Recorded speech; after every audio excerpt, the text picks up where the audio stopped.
You don't have to be an amputee to be wounded. There's a psychological cost of this war that is no less debilitating. I couldn't pick up a weapon without thinking about shooting myself or somebody else when I first got back. It was like the switch flipped inside me, and I was just like, okay, why can't I function right now? Tonight on Frontline, stories from the soldier's heart. I've talked to soldiers that say, I'd much rather be an amputee than to be psychologically injured. At least when you looked at me, you could see what my problem was. We never knew how deep the despair can be.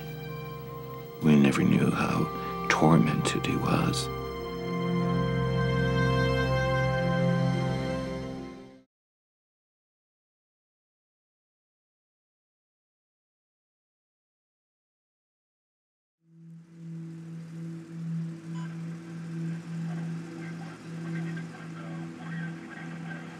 I remember being in northern Kuwait, southern Iraq.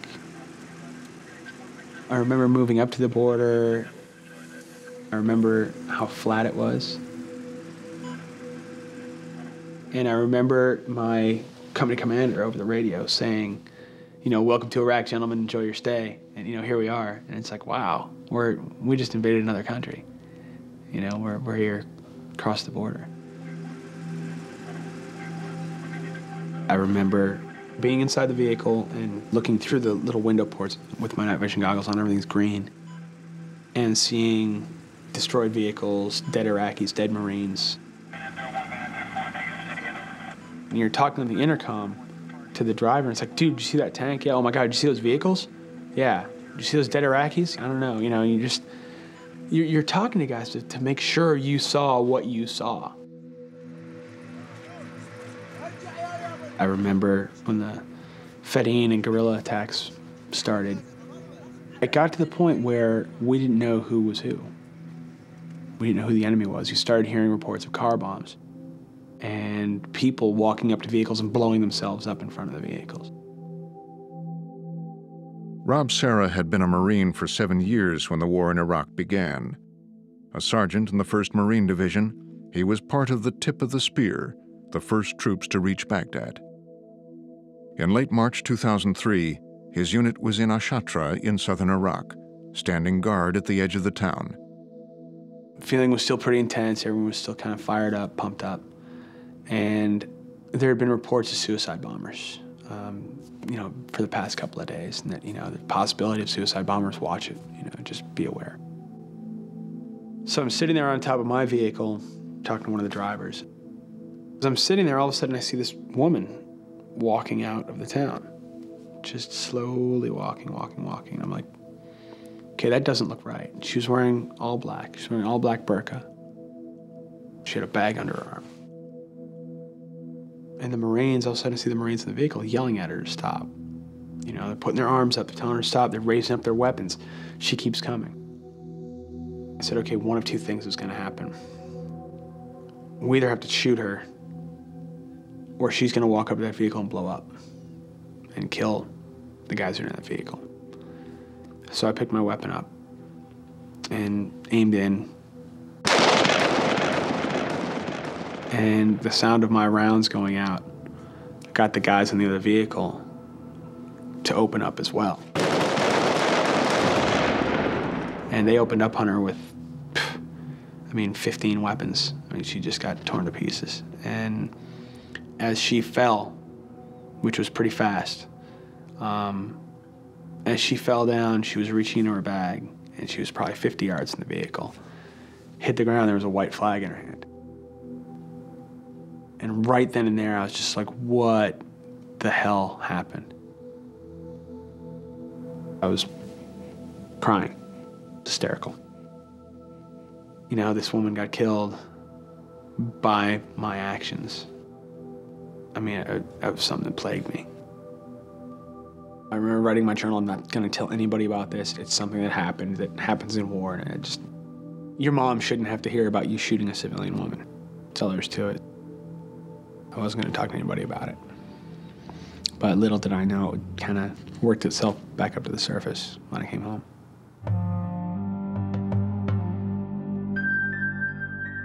When soldiers return, they begin to struggle internally with what they experienced, what they did, and what they didn't do.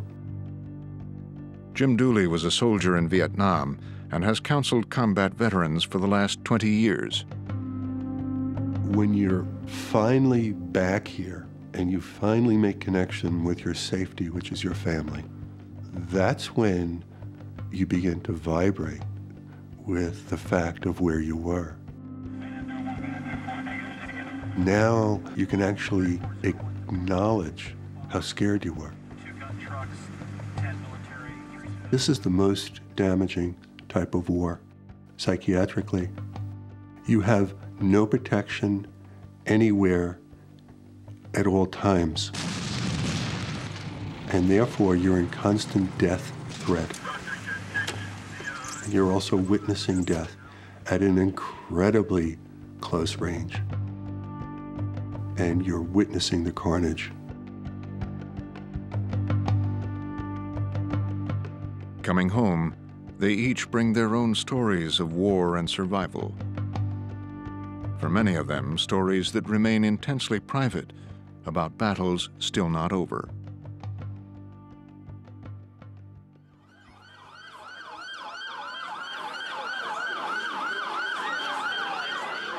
On July 13, 2003, a bus carrying the Marine Reserves of the 6th Motor Transport Battalion arrived in New Haven, Connecticut.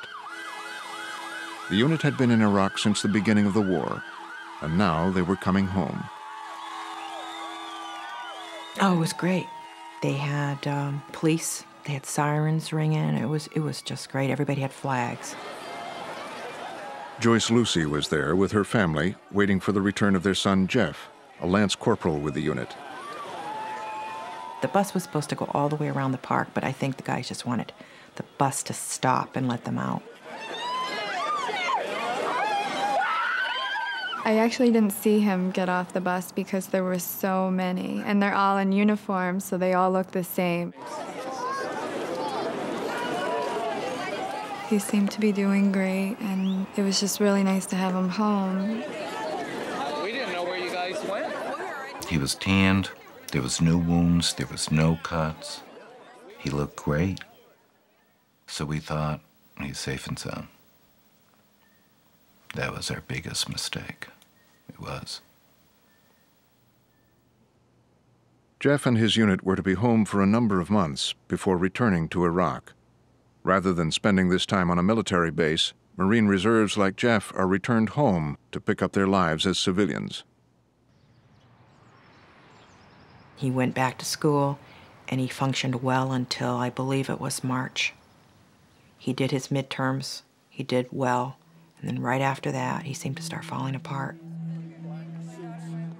You try to ignore it because the military told us he's going to go through an adjustment period.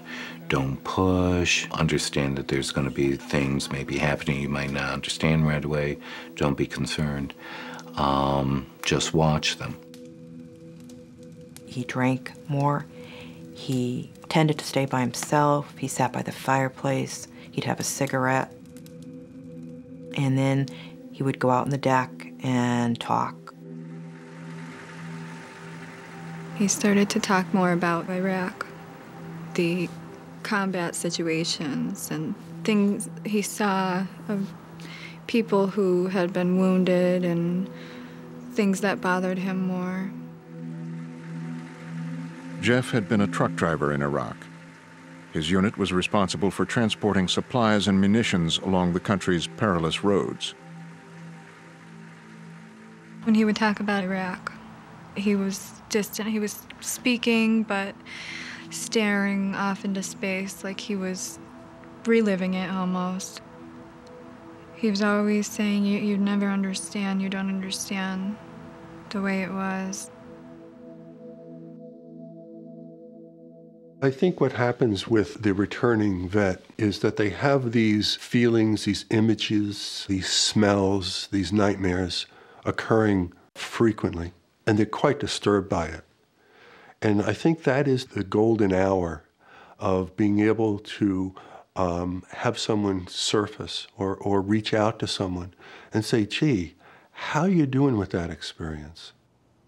They're more likely to be able to say, these are the things that are happening to me and I don't know what to do with them and I'm feeling bad about myself. The soldiers are not a homogeneous group.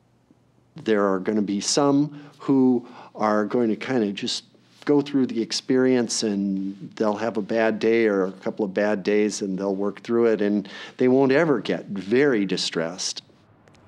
Colonel Thomas Burke directs mental health policy for the Department of Defense. But nobody comes back from combat unchanged. They will have expectations about what their families are going to be like. Their families have expectations about what they're going to be like. And the one thing that is absolutely true about all of those expectations is all of them are going to be wrong. Thank you, Father, for our holidays and for our weekend. We thank you for Jake being home safe. We ask that you would bless this food to us. In Jesus' name, amen. Amen. 22-year-old Jacob Martin has been home from Iraq for 8 months. How much in Ptsd? His parents say they noticed almost at once that their son had changed. At first we thought it was just physical. One day we were just sitting on the sofa and Jake just popped out with beads of sweat just, pouring down his face. And I went, Jake, are you okay? What's, why are you sweating? He goes, oh, Mom, I don't know. I've just been doing this since I got back from Iraq. He was very, very angry and very depressed, and he had a lot of emotional turmoil. He told me that before they went into battle, they were taught how to just basically give their lives away, let go of their lives, consider themselves dead. I don't believe a human being can do that without a toll being taken on them. When we first went there, yeah, I was scared. But after we got there, there was no reason, being scared doesn't do anything for you. When you're over there and you see people that are scared, you're just like, oh, I'm glad that's not me, You don't want to, I'd rather be numb than scared, Jacob was a machine gunner with the 1st Marine Division. I didn't expect to come home whatsoever. That was not in the plan. My platoon is, mechanized. We roll around in trucks. That's all we do is roll around in trucks, All the IEDs were hitting vehicles, and I was figuring, okay, I'm in a vehicle, I'm gonna die. In April 2004, Jacob's unit was called to provide support for the first major assault on Fallujah. We set up a blocking position up at one of the dams, and we just sat there. You'd sit there and you watch the planes come in, dropping bombs, using the heavy guns. You'd hear the fighting up the street from, my buddy platoons going at it. Every day they'd be like, all right, you're moving tomorrow, you're moving in tomorrow, you're moving in tomorrow. Every day they'd tell us we're moving in tomorrow. We never moved. We just sat there and we were like, what the f is this? After nearly a month-long siege, U.S. troops withdrew from Fallujah. We felt like we really didn't get to do our jobs. Kind of made it feel like, okay, all these Marines that died over there, they died for no reason because we got pulled out. You feel like you let your friends down, you let your country down, everything you were trained to do, you've let down.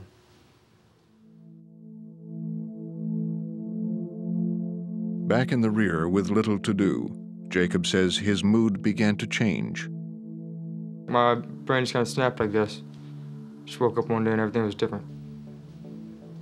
I began hating people that were friends of mine. I couldn't stand the sight of them. Someone were to yell at me, I could get mad, and sometimes, after I get mad, I'd go into an anxiety attack, start shaking, start panicking, just have a ball of emotions. I have no idea what's, why am I feeling like this, I didn't know what the hell was wrong with me. When I wasn't out on patrol, I'd spend a lot of my time just staring at walls. Didn't even read books, didn't even think, didn't listen to music or anything. Just trying to sleep through the day when I wasn't working. I was hoping I'd die. I didn't really, I was hoping it'd end soon, but it never did. Gang, what I want you to understand is this. On any given day, World War I, World War II, and Korea, on any given day, we had more psychiatric casualties than all the ones killed by the enemy. Lieutenant Colonel Dave Grossman is a retired Army Ranger and has written extensively on the psychological impact of combat. In World War II alone, we had over 500,000 psychiatric casualties. Although not part of the military's regular training, Grossman was invited to speak to this group of Marines shortly before they deployed to Iraq. At one point in World War II, we were discharging boys from the front lines because their minds went faster than we were drafting them in America. Do you understand? How many of you knew about that? Yeah. We know about the dead, we know about the wounded, but Grandpa's not going to come home and tell you about the day he went Section 8. You understand? For those who are psychologically damaged, there's a tendency to feel that, that there's something wrong with them. There's not. We can track combat psychological disorders back as far as we have records of war. In the Civil War, soldiers who showed signs of such a disorder were said to have nostalgia or be suffering from soldier's heart. In World War I, the condition was called shell shock. In World War II, battle fatigue.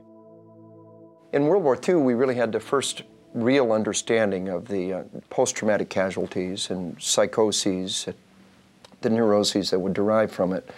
But it wasn't until Vietnam that we really put our finger on it. Nearly 1 in 3 Vietnam veterans would eventually suffer from emotional problems. At first, they were said to have post-Vietnam syndrome. But after years of study, it became clear that all of the various names were describing the same reactions to combat and a specific syndrome. The American Psychiatric Association created a new diagnosis which included both psychological and biological symptoms. They called it post-traumatic stress disorder, or PTSD. Folks, the point I want to make to you is this. Your enemy is denial. Colonel Grossman's lecture to these Marines focuses on what he believes is a deficit in military training. How do we make sure that our guy's going to instinctively, reflexively shoot the right person? What's the magic word here? Training. This is a training issue. Do we all agree? Every football coach, every basketball coach knows if we drill under the stress of the big game, the skill will be there for you. We've turned it into muscle memory, into autopilot response. Y'all understand that? Now, I've tricked you into killing. Your brain is not ready to come along on the ride. Who's the next victim? You are. You've got to be ready, mind, body, and spirit. Embrace that dirty 4-letter word, kill. You'll read 100 military manuals, and you'll seldom find that word kill. Through modern conditioning, we train them not just to shoot, but to shoot accurately. But if we haven't prepared ourselves emotionally for the act ahead of time, if we just trick you into killing, the magnitude of the trauma can be significant. Because we're having to live with something that your body says is not right, that you didn't want to do. And if you fail to be able to accept what you've done and rationalize what you've done, then you spin down one of the paths to PTSD. For Marine Sergeant Rob Serra, the downward spiral began, he says, in the moments after the incident in Ashatra, where he had fired on an unarmed civilian woman. Distraught, Rob had confided in his gunnery sergeant. He said, we'll be okay. This happens. It's going to happen. We'll get over it. We'll be okay. I believed him when he said that. You know, we're going to make it through. It'll be all right. And we're just going to put it all behind us. And then later on, it got worse. Situation went from bad to worse. 3 days later, he was ordered to lead a mission back into Ashatra. He refused the order. I couldn't understand in my own mind why that happened.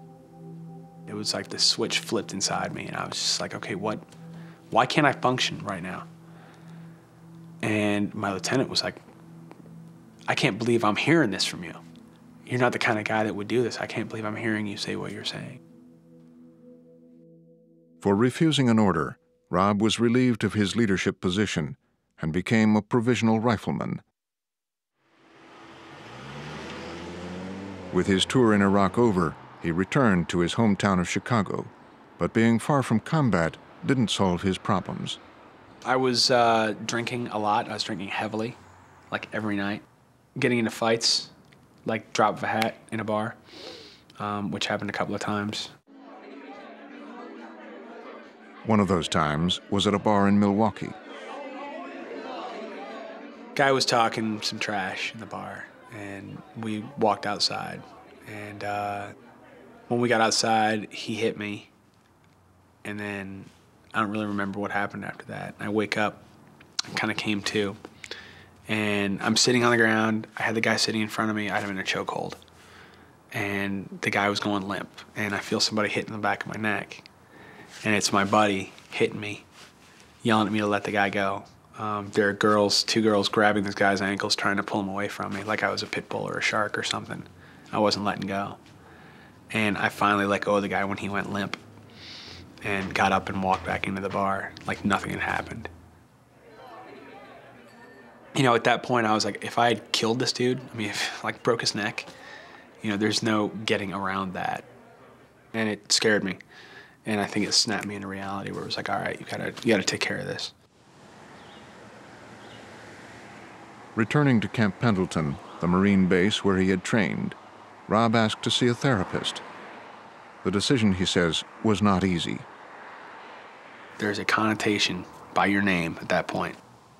Kind of a little check by your name, like, okay, now he's, you know, saying he's got combat stress or whatever. The thing is, you're not supposed to show any weakness. And refusing to go on a mission. And then me saying I've got to get some help are 2 things that really showed weakness. And mainstream Marines were like, what's wrong with this guy? You know, he's a sergeant. Sergeants are supposed to be supermen. Hurry up, get him off the line! The stigma to receiving mental health services inside the military is huge. I think the biggest barrier that I hear about is being thought of as a wimp. Yeah, someone who just can't hack it in the midst of a culture of people who can. Andrew Pomerantz is the chief of mental health services for the VA in Vermont. Many people simply either fear being exposed as a weakling, which certainly impacts on the military culture of strength, or actually fear retribution and punishment if they express psychological distress. There is the firmly entrenched belief that, at least historically, has been based on reality, that simply being known to have consulted mental health is career-ending. Jonathan Shea is a psychiatrist and has written about combat veterans returning home. Now, there are people who poo-poo that and say they've changed all that. Maybe it's changed right inside the Pentagon. But there are plenty of things that happen right inside the Pentagon that never get out to the field in terms of actually influencing people's beliefs and behavior.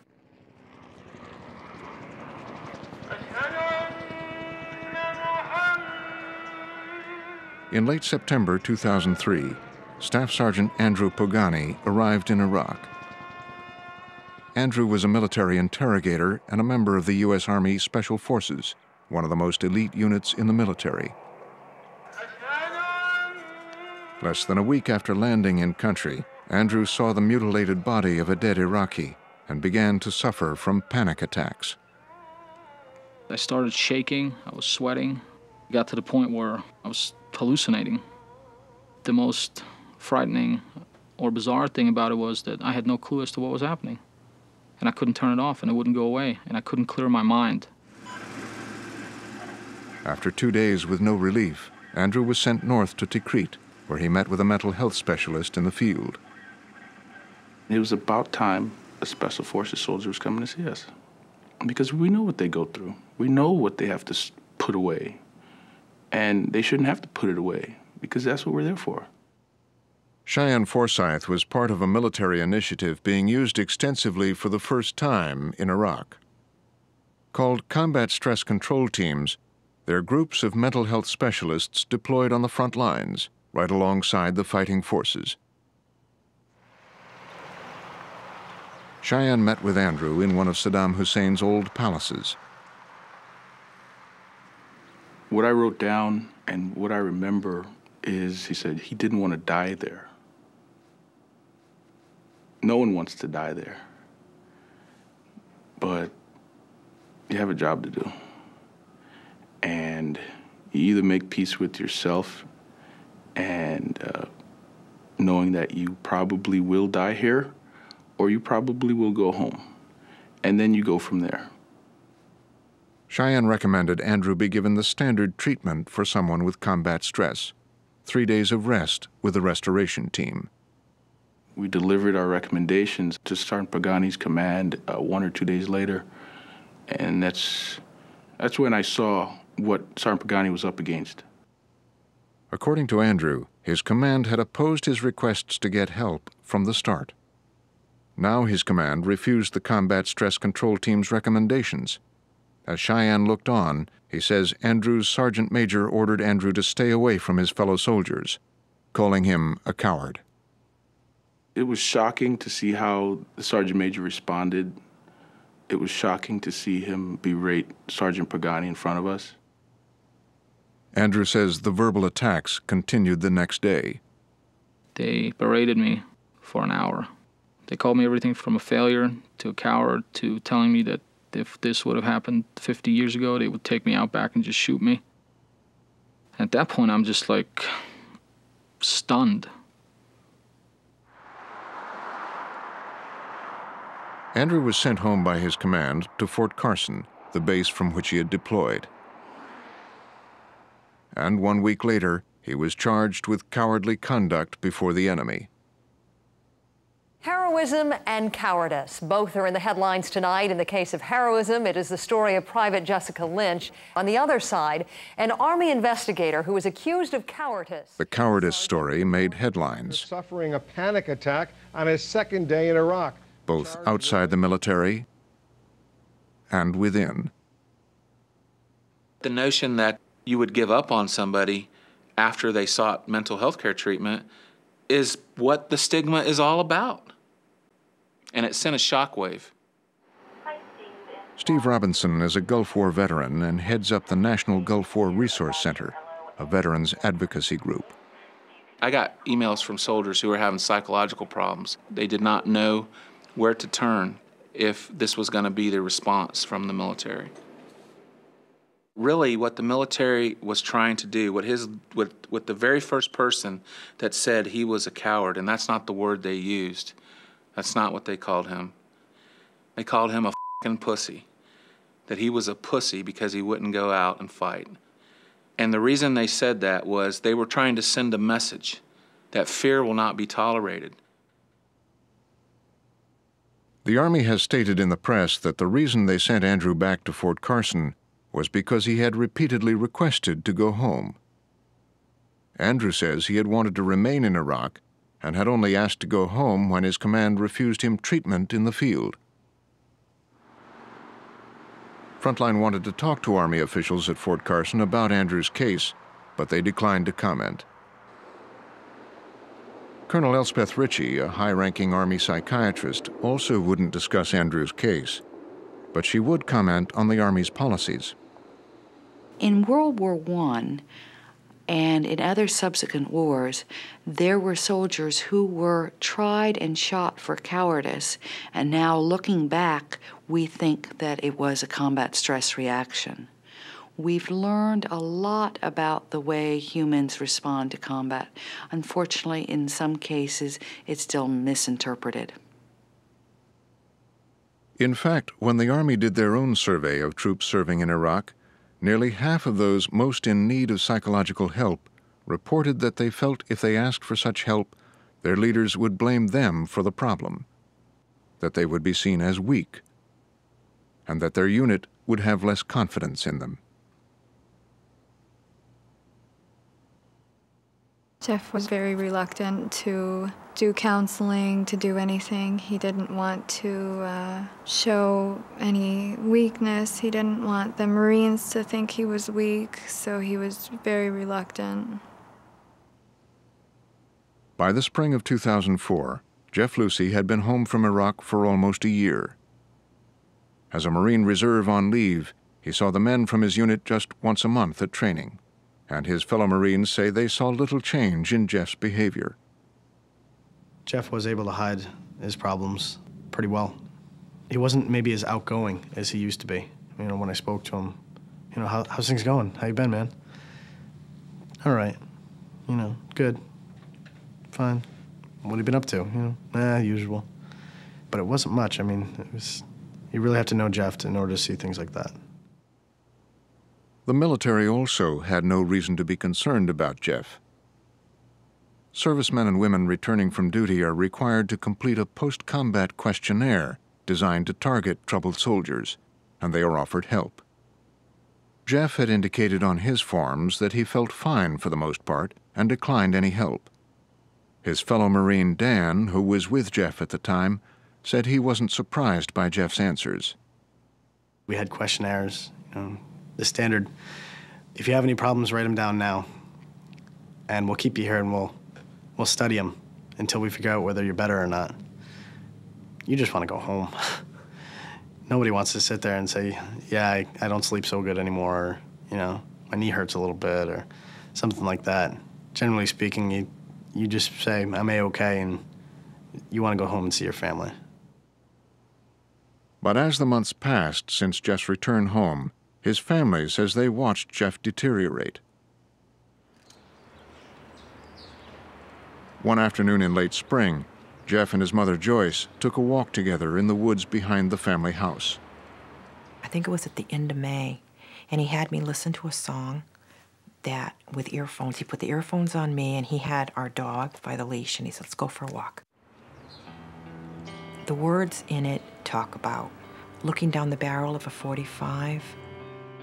And when I first heard that, I kind of looked at him, and he goes, no, I'm not thinking of that, Ma. He said, I'm thinking the barrel, looking down the barrel is like looking down a long tunnel. And then it says, whatever happened to the young man's heart, swallowed in pain as he fell apart.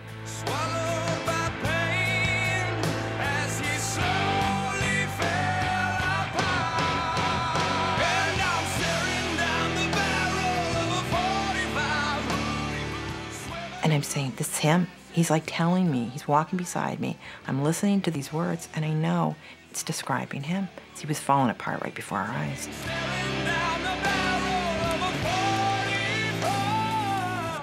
I didn't know how to help him, as scared as I was.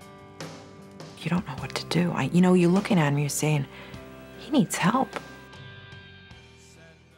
Jeff's family says that Jeff had always been a social drinker, but after returning from Iraq, he had begun drinking to excess, often alone, sometimes beginning early in the morning. He was now seeing a private therapist and on antidepressants, but nothing seemed to be helping. We had really tried for a while to just help him ourselves, and it got to the point where we felt like, we're not professionals. We don't understand. Maybe another veteran could understand. Jeff was eligible for psychiatric services at his local Veterans Affairs Medical Center, and his family encouraged him to go. But Jeff refused. Jeff thought that the VA, and we thought that the VA was part of the military. And Jeff was afraid that if we brought him to the VA, what was going to happen immediately was that his unit would be contacted, his officers would be disappointed, and he would have disappointed his colleagues, his men. The VA is not part of the military, and they assured Jeff's family that his records would be kept private. Finally, at the end of May, 10 months after returning home, Jeff checked in to the Northampton VA. As a patient under special observation, Jeff was not allowed any alcohol. He stayed for a couple days, but then he wanted to come home. He wanted to actually come home and drink, is what he said. The VA declined Frontline's request to discuss the details of Jeff's case. In partial medical notes released to his family, it was written on the day he was admitted that Jeff had exhibited a plan or intention to harm himself, planned to OD or hang himself. But 3 days later, notations on these reports concluded he was no longer an imminent danger to others or himself.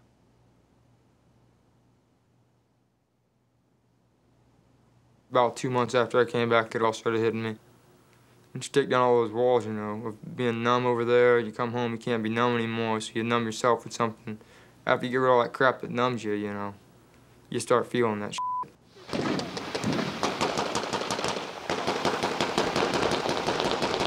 By August of 2004, Jacob Martin had returned to Camp Pendleton. His unit was back in training, preparing for redeployment to Iraq.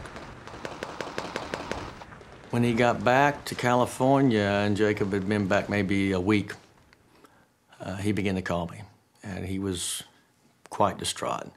I couldn't pick up a weapon without thinking about shooting myself or somebody else when I first got back. I couldn't have any weapons, any knives, or anything like that when I first came back. He didn't talk about being angry about the Iraqis or the war. He talked about being angry at the Marines. He felt like he needed some help to deal with his depression, his anger, and they were discouraging him from getting it. And he felt that was a raw deal. Hey, sir, get up here! We're trained not to hurt. It's all about, okay, just suck it the f up. That's our big deal, suck it up. Basically, you gotta tell these guys, I'm gonna kill everyone for them to let you go to, you know, get medical help, for them to actually get off your case about it. 2 months after his return from Iraq, Jacob says he went to see a division psychiatrist who diagnosed him with PTSD. I didn't really accept what they had to tell me. The answer wasn't good enough, you know. I wanted, you know, someone to say, okay, you're completely clinically insane. You know, we're gonna shoot you up with something, you're gonna be all better. It didn't happen like that. Okay, well, let's go ahead and start today then, and let's just do a check-in. What did you do this week? How's it going? Instead, Jacob was recommended to join one of the few support groups offered at Camp Pendleton. Since I've been back, I've been doing a lot of dangerous things. Could you share some of the dangerous things that you've been doing? Driving fast on the freeway. I've gotten 2... All the men in this group have served in Iraq and have shown symptoms of PTSD. How about you, Jacob? I cussed some lady out this weekend because, like, you know, I usually don't do that. You know, it's not like, you know, I don't do that a lot, but, like, I'm not very rational anymore. If someone gets mad, I get mad, you know, pretty quickly now. Does it feel good in some ways at first? Yeah, during the rush, you know, I can feel something again, because usually I don't feel much emotion. Yeah. Just mainly depression and anxiety, that's about it. Mm-hmm. Talking about the way you feel with, you know, Marines, you know, we're not very touchy-feely people. But it's nice to be able to, you know, get in touch with, I guess, that whatever is inside of you, stuff like that, emotions. So it's a good deal. How long has it been since you've had those thoughts about killing yourself? I thought about it last week, but I mean, used to always thinking about it, you know, 24/7. I was like, basically. You do go in for help, yeah. You know, everyone's gonna look at you a little bit different, but I had this one guy. He came up, you know, he was really ripping into me for going to this counseling. And, you know, he was chewing my ass pretty bad and telling me how much of an idiot and a loser I was. And then somehow by the end of the conversation, he told me, hey, you know, if this helps you, come tell me, because I'd like to get help myself. Most of the people that are yelling at you, you know, they got problems too. They just don't want to get help either. I want you to focus your attention on the muscles in your forehead, and I want you to tighten up the muscles in your forehead. The group Jacob is in will last 10 weeks. Notice how it feels. After completing it, Jacob is scheduled to be redeployed to Iraq. Continuing to take slow, deep breaths. This therapy group is in keeping with the military's mental health initiative known as resiliency training. People can experience some sort of stressful or traumatic event, and they can bend under that stress and then spring back. I mean, I guess that's the metaphor that they're using with resiliency. Slow, deep, For the vast majority of the soldiers, if they get help for their problems, they'll get better and go back to work. Tighten up the muscles in your forehead. There's an interesting phenomena that's occurring right now as this war goes on and on and on. There is a concern of maintaining a ready force, and there is a concern that, you know, they don't really want to hear that the people they're responsible for might be having, quote, PTSD. They don't get PTSD. Fred Gussman was in the Air Force during the Vietnam War and is now a director of the National Center for PTSD. But the other side of that reality is that the two different communities, the mental health people and the line company people, the people who actually are in battle, have never really had an opportunity to really work closely together. It's usually when somebody's severely wounded, they go to the rear and that's it. You don't see them, they're removed. I think the closer that we can work together, the combat leadership, the arms people, and the medical people, the more we're going to improve the care and the resiliency and the ability to keep a force together. Few major studies have been completed on the consequences of redeploying soldiers who are known to have experienced PTSD, but some in the mental health community are concerned. Redeploying someone who is already injured could make the injuries worse. Trauma seems to be cumulative rather than people getting stronger as a result of prior trauma.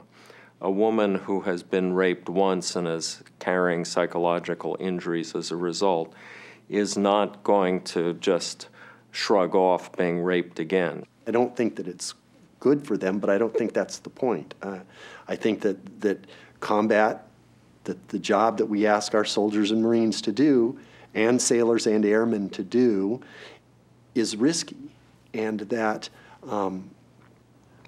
they understand that risk. They're willing to accept that risk. It's our job to minimize that risk and to be ready to take care of their problems whenever they come back. Danielle D. Shumway. On June 5, 2004, Jeff Lucy attended his sister's college graduation. Drinking more than ever now, Jeff arrived at the ceremony drunk. He was so impaired. He could barely walk. They were assisting him. We saw him coming and we went, oh my God. The fear, your heart, everything just goes, you say, oh God, Jeff is, look at him.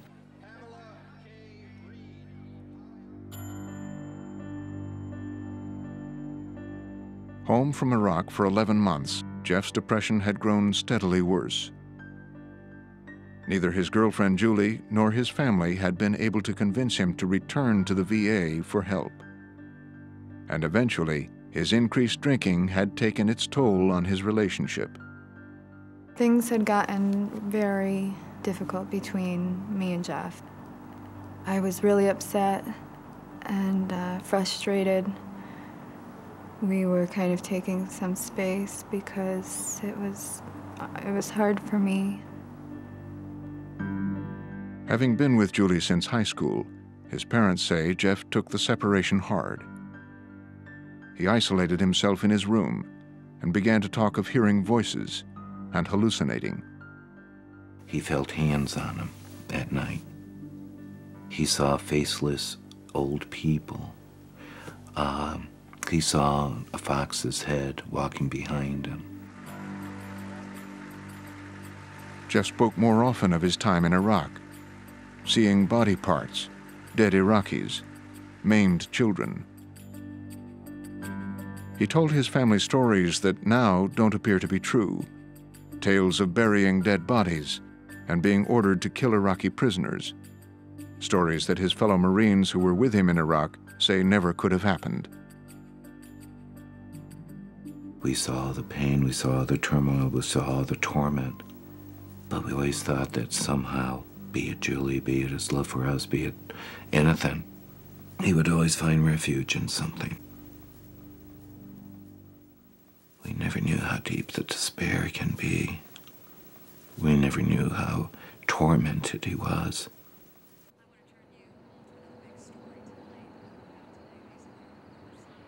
It was about 6:45 in the evening. When I drove into the driveway, I saw the TV on through the picture window. And I made the remark that, Jeff must be smoke on the floor again, resting on the beanbag. So I got out of the car, came in. Jeff wasn't there, so I went to his room, and I looked in his room. He wasn't there. I went back through the addition. I happened to see the cellar door open. And then from the corner of my eye,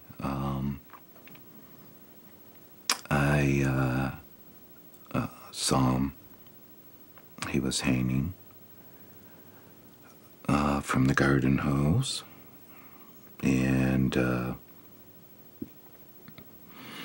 I rushed over to him right away. I looked at him for the first time in months. He looked so peaceful. He was in total rest. He didn't show any distress. I don't know if I screamed or howled. I was calling his name. I know that. I was rubbing a piece of flesh that I thought was warm, but I knew he was gone.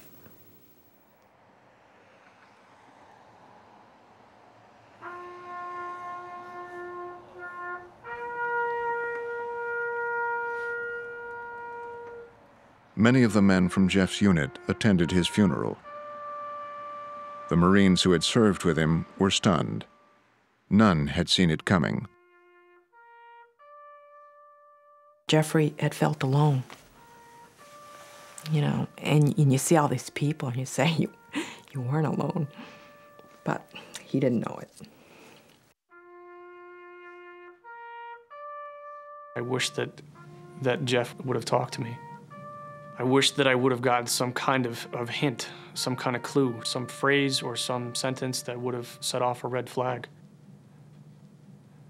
I would have done everything within my power, and I would have pushed for everything to be done within my superior's power to help Jeff out, whether he wanted it or not.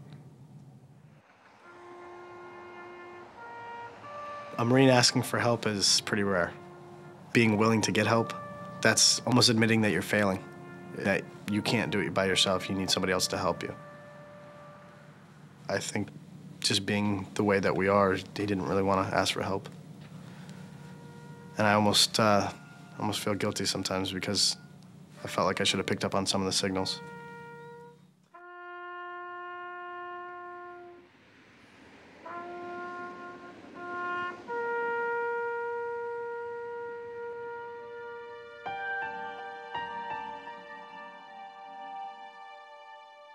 We don't win wars by people being overwhelmed by the stress of combat.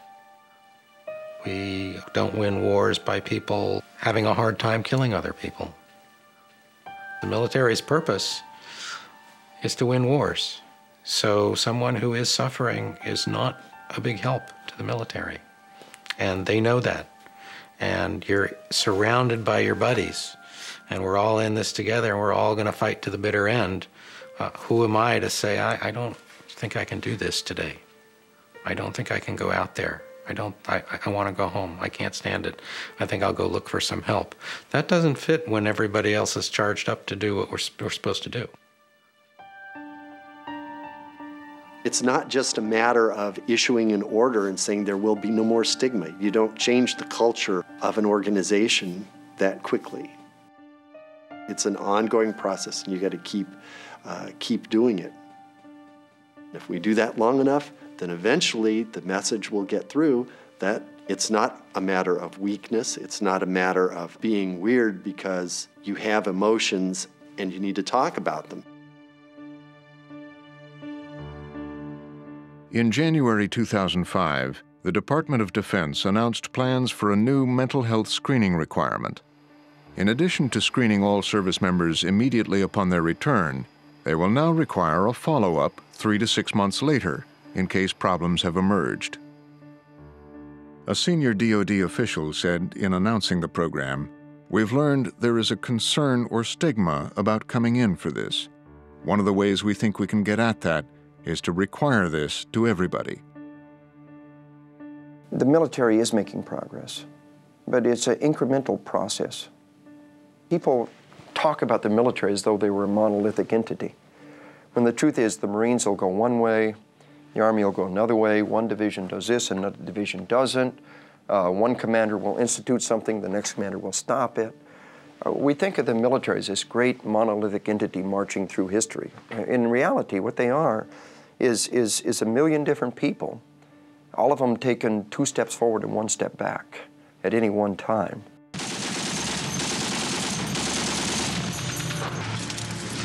More than 1 million men and women have served in Iraq and Afghanistan. A study commissioned by the Army of troops who had returned from Iraq found that 1 in 6 was suffering from symptoms of anxiety, depression, or PTSD. Already, the war has brought an increase in demand for mental health care from the VA, and some inside the VA fear funding from Congress will not keep pace. You hear a lot of talking about re-engineering mental health services. We're going to right size. We're going to only do what we have to do to get the job done. Well, you know, when they tell us it's time to re-engineer, that's just another way of saying you're going to get screwed. The real danger for the men and women returning is that they could be forgotten. It's not about parades, it's not about monuments, because those things get acknowledged for a day, a week, or whatever.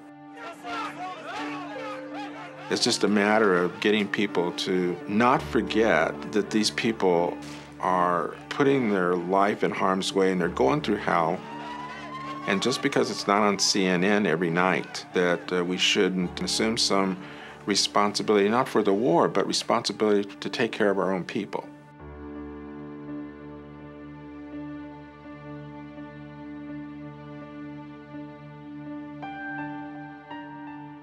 Nearly a month after the initial indictment of cowardly conduct was filed, the Army reduced its charge against Andrew Pogany to willful dereliction of duty.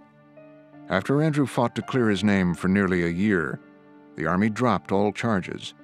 But Andrew says he's still battling to clear his military record.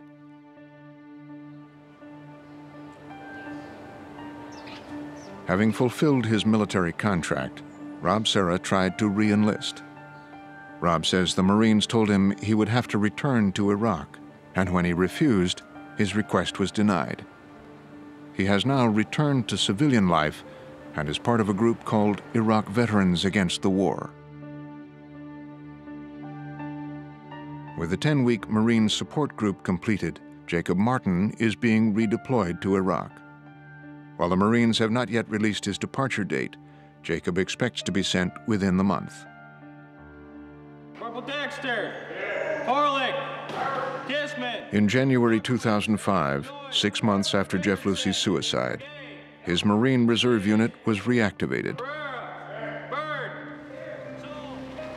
They were dispatched to Camp Lejeune in North Carolina. 1 month later, they were redeployed to Iraq.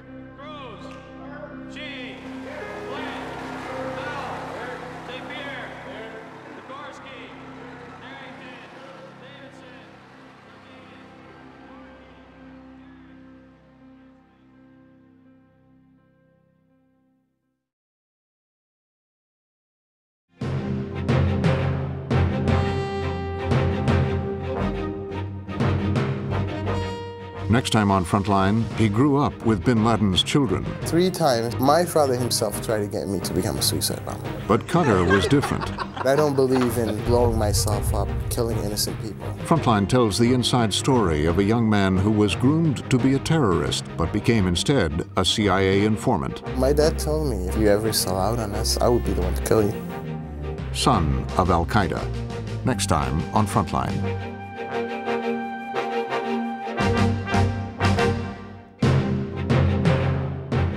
To order Frontline's The Soldier's Heart on videocassette or DVD, call PBS Home Video at 1-800-PLAY-PBS.